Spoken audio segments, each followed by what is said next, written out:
Здравствуйте, друзья! Почему убивают деревни?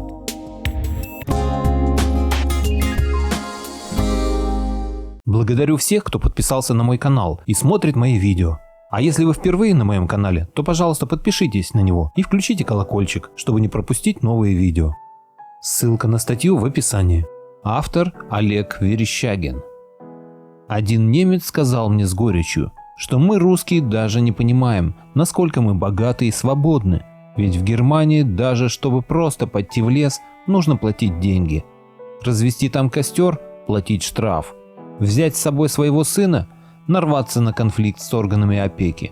Завести домашнюю живность – получить судебный процесс с могущественными корпорациями. Убийство оптимизацией.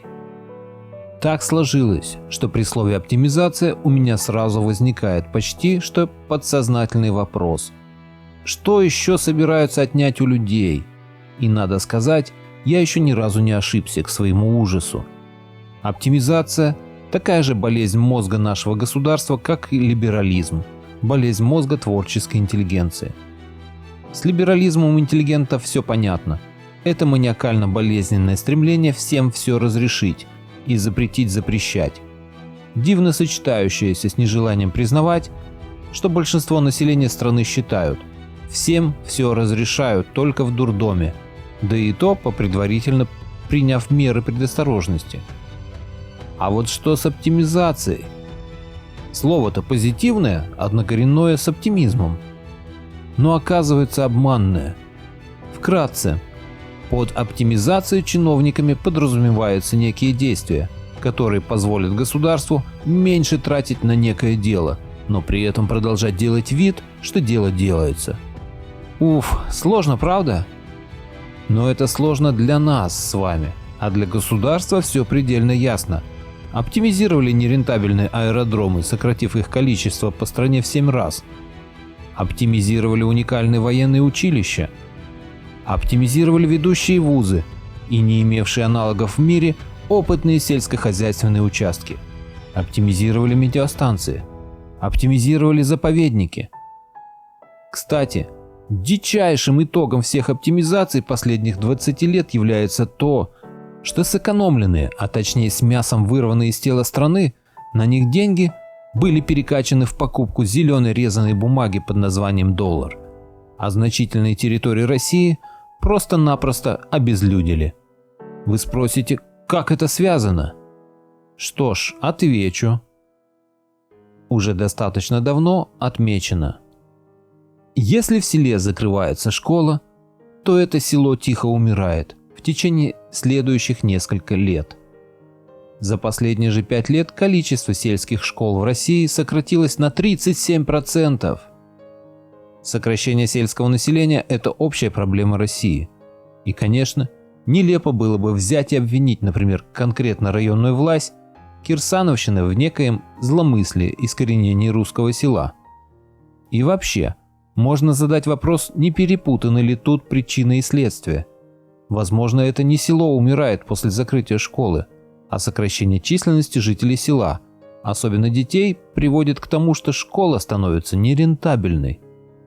Да ведь и оптимизация, филиализация и прочая лизация сельских школ – это не то что не районная, это даже не общеобластная, а скорее общероссийская проблема, появившаяся одновременно с заокеанской эпидемией желтых автобусов, которые должны комфортно развозить школьников из отдаленных мест в благоустроенные крупные базовые школы, а на деле крадут у каждого ребенка от часа до 3 часов времени ежедневно. Вызывает сомнение тут вот еще какой факт. Может ли вообще образование быть рентабельным в чисто финансовом исчислении? Нет, нет, еще раз нет и нет. Школа в принципе по определению не приносит и не может приносить сиюминутных доходов, если только это не частный колледж для детей миллионеров, да и то вряд ли. Если же начать искать пути сэкономить на школах, то подобная экономия аукнется не очень быстро, но смертоносно. И сэкономленные миллионы или даже миллиарды вполне могут пойти на могильный памятник целому государству, увлекшемуся идеей оптимизации. Сам путь поиск финансовой выгоды в деле образования, какой бы эта выгода ни была, порочен и опасен. Первое АУ я уже назвал, точнее целых два. Это уничтожение села. Тот, кто с детства постоянно его покидает, не чувствует никакой привязанности к нему, уже не вернется туда насовсем, став взрослым. И пожирание детского времени в бесконечных утомительных поездках. Но это еще далеко не все, увы. Катастрофическое падение уровня образования в стране, а оно именно катастрофическое, иначе это не определить, особенно сильно бьет по сельским детям. Как раз опять же потому, что они тратят уйму времени на разъезды с одной стороны, а с другой очень трудно чему-то научить ребенка, у которого в голове постоянно мысль, зачастую на фоне недосыпа, о том, что надо еще добираться домой за 20-40 километров. Конечно, это не главная причина того, что современные школьники по уровню своих знаний не дотягивают до школьников-ровесников прошлого, примерно как детсадовец до девятиклассника. Главная причина в том, что наше образование вообще стало полем для экспериментов каких-то маньяков, иначе не скажешь, которые сумели превратить лучших в мире учеников в полуграмотный, это не преувеличение, и суеверный сброд, понятия не имеющий о дисциплине, а значит ничего в жизни не способный добиться. Главная причина в том, что до сих пор не отказались от ЕГЭ и не подвергли суду, не просто осуждению, но именно суду всех тех, кто разрабатывал и проталкивал эту убийственную идею и продолжает ее защищать до сих пор, вопреки очевидному. Но, повторяю, для сельских детей это усугубляется еще и оторванностью от малой родины и бесконечной тратой времени. Отсюда же и оскорбительная, совершенно не соответствующая действительности байка о тупости детей из села.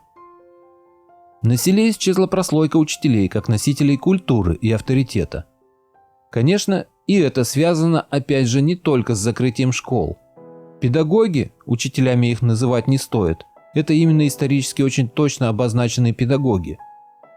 Рабы, прислуживающие хозяевам на ниве наблюдения за детьми, уже давно стали одними из самых верных слуг власти. Они настолько прочно взяты в бюджетные тиски, что даже помыслить не могут о величии своей профессии. Им просто не до этого. Любые подобные мысли погребаются под валами бумаг и умирают под экономическим прессингом. Педагоги выполняют безропотно и послушно любые инициативы власти. Ведут за детьми политическую слежку. Внедряют в жизнь школ безумные понятия толерантности и свободы личности ребенка. Занимаются рискованными педагогическими экспериментированием по передовой западной методике.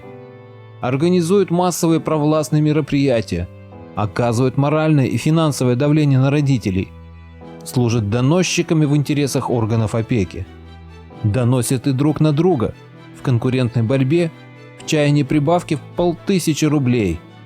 Да и авторитет педагога в глазах и родителей, и учеников недорого стоит.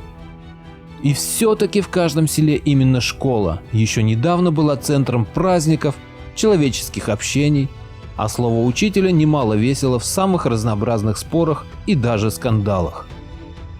Сейчас ничего этого нет. Пусто и дико на селе без школы. Проживание в деревне для ребенка и безопаснее, и просто-напросто здоровее, чем в городе, особенно крупном. Многие родители, гоняясь за неким культурным досугом, буквально силком запихивают ребенка в мегаполис, таскают его по курортам на каникулах, записывают в секции, кружки и бассейны. Платят за все это немалые деньги, словно находясь под гипнозом, в полной уверенности, что обеспечивают своему ребенку гармоничное развитие и безопасность.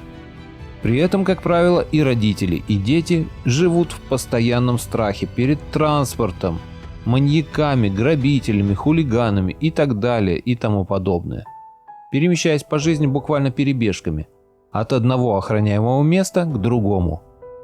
Потом те же самые родители тащат того же самого ребенка к психологу, лечить от целого комплекса фобий. «Помогите, я даже не понимаю, откуда это у него». И развивать самостоятельность. «Помогите, он сам вообще ничего не способен делать». Естественно, помогают им тоже за деньги. Ребенок в большом городе дышит тем, чем дышать не следует. Ест то, что есть нельзя. Дети массово, речь уже о десятках процентов, страдают аллергиями и ожирением. Зато у него есть некое мифическое пространство для развития. Когда я слушаю таких родителей, мне начинает казаться, что они просто бредят или находятся под гипнозом. Кстати, власти такое положение дел удобно. И тут суть даже не в том, что родители платят буквально за каждое движение своего ребенка. Может быть, это излишне конспирологично, но я уверен, вытеснение людей в мегаполисы имеет своей целью создание, в конечном счете, легко контролируемых резерваций, населенных, а точнее набитых, во всеми зависимыми от специалистов существами. А на месте бывших сел все чаще возникают коттеджные поселки, где дети богачей живут так, как дети и должны жить, среди живой воды, свободно растущей зелени, под чистым небом, дыша нормальным воздухом и не трясясь над каждым своим шагом. При этом попытка обычных, неэлитных родителей перебраться с детьми в деревню тут же мгновенно вызывает пристальный интерес у наших вездесущих защитников прав детей. Тут же следует постановка вопроса о том, что родители искусственно снижают уровень жизни ребенка, и заканчивается это далеко не всегда просто нервотрепкой. Мне известны случаи, когда детей у таких семей отбирали. Дети перестают понимать мир, в котором они живут. Они вообще выпадают из реальности в искусственное пространство. И ученые, то ли кретины, то ли сволочи, открыто радуются тому, что это, оказывается, формируется новая среда, которая нам, отсталым лохам, непонятна и недоступна. 6 лет назад, летом, я был свидетелем и участником истории, которая буквально меня поразила. У меня гостили московские друзья с 13-летним сыном. Рано утром я вышел во двор и застал мальчика, медитирующим над грядкой с огурцами. Он изучал грядку так внимательно, что я тоже заинтересовался и, подойдя, спросил, что там такого любопытного. Оказалось, мальчику очень понравились красивые желтые цветочки, и ему хочется знать, что это такое и как их разводить. Честное слово, я сперва даже не мог понять, о чем идет речь. Я не видел никаких цветочков, на грядке росли огурцы. Когда же до меня дошло, о чем идет речь, и дошло, что мальчишка не шутит, я даже слегка испугался. В свою очередь, в мои объяснения, что это огурцы, он поверил не сразу. Только когда я нашел одну из первых завязей и показал ему маленький огурчик, увенчанный этим самым цветочком. Для москвича увидеть такое было откровением. Нет, то, что они коров и лошадей не видят, это мелочи уже. Дети не видят собак, потому что завести собаку – это большая ответственность. Возможно, так и есть в ненормальном пространстве большого города. В селе же собака для ребенка – это не некая киношно звучащая ответственность, а просто собака. Как и было веками, и как это и должно быть. Друг-приятель по играм и сторож двора. Сделать что-то своими руками для ребенка из большого города – недостижимая вещь. Порез на пальце – повод для настоящего истерического припадка. И что я говорю о мальчиках и не о малышах. Да еще и взрослые тут же с воплями ужаса начинают бегать вокруг. Читателям старшего возраста это может показаться невероятным. Но я не раз видел, как порез, который мы в детстве на ходу заклеивали подорожником, сейчас становится, по инициативе самого ребенка, поводом для визита к врачу, где мальчишка, именно мальчишка, с искренним страхом и без стыда спрашивает: «А я не умру? А у меня не будет заражения крови?» и прочую ерунду. Разрушение деревни как основа основ, как корневой системы и символа России – это, пожалуй, самое жуткое. Снова и снова, встречая каждое лето гостей из самых разных мест, я летом показываю им наши деревни. Людей до столбняка поражает то, в каких красивых местах те стоят и как мало они заселены. Гости, которые приезжают из дальнего зарубежья, вообще оказываются в шоке. Один немец сказал мне с горечью, что мы, русские, даже не понимаем, насколько мы богаты и свободны. Ведь в Германии даже чтобы пройти просто в лес, нужно платить деньги. Развести там костер – платить штраф. Взять с собой своего сына – нарваться на конфликт с органами опеки.